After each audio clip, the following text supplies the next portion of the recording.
My name is Paul. I am a sophomore at American University. I'm involved in several different clubs and Greek life, but most of all, I enjoy starting box fights. Go! Go! I guess I heard about it through my cousin, who goes to Drexel University in Pennsylvania, and he forwarded me a link to a YouTube video with him and his friends fighting with what appeared to be hundreds of boxes. And I thought that was a pretty good idea, and upon further discovery I found out that you can order boxes for free from the United States Postal Service.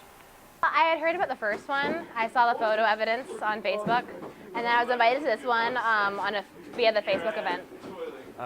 It's pretty simple. You go to the United States Postal Service website, pretend that you are an official business, write down your address, and you can order upwards of about 200 boxes at a time. This time around, we ordered a total of 475 boxes, in addition to the 18 or so boxes that held those boxes. Technically, what we're doing is a felony offense, so because we're misusing the product of the U.S. Postal Service. So, well, after we get the boxes, we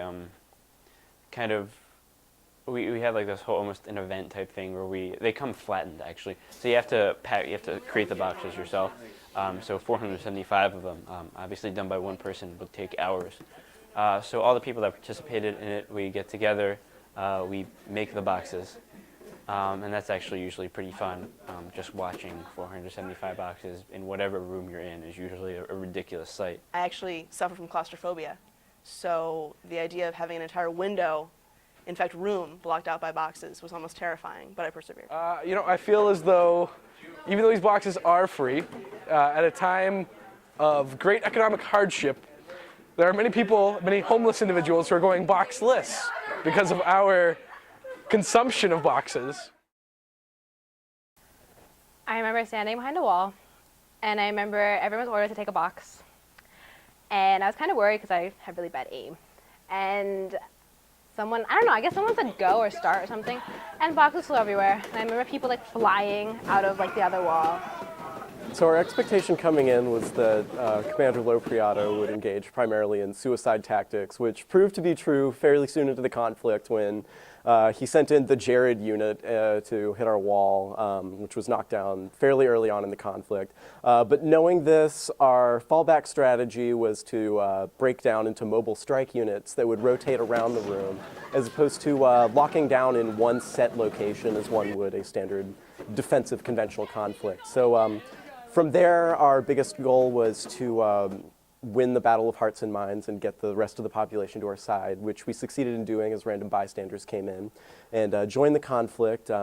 They saw that we weren't engaging in terror tactics like they were, so the citizens involved, similar to in numerous conflicts around the world, decided that they'd side with the side that wasn't intimidating them thoroughly. So in the end, we ended up feeling as though we walked away from the battle having fought the good fight. It was vicious out there. I saw some things that I didn't think humankind was capable of. I mean, war is terrible, and this box fight taught me that. We lost a lot of good people out there.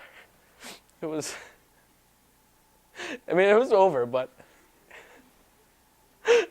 it's not. I don't know how to go on after what I saw there. I mean, we all have wounds like this. You know, these are going to be painful, and they're going to be around for at least a couple days. You know, it's not just the blood here on my finger. It's the dreams later on, the terrors, the nightmares. Things we can't forget about. After about, I want to say a good 20 minutes of actual fighting, an RA did show up, which happens every time. We officially got a noise complaint, which was exciting.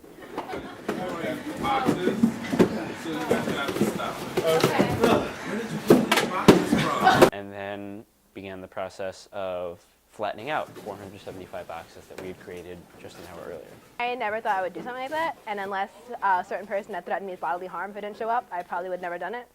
But it was interesting. I really just enjoy that this isn't like a club that does it. You know, it's not like you don't have to join anything. It's just a bunch of people who love fighting with boxes. Follow the brass box! Follow you!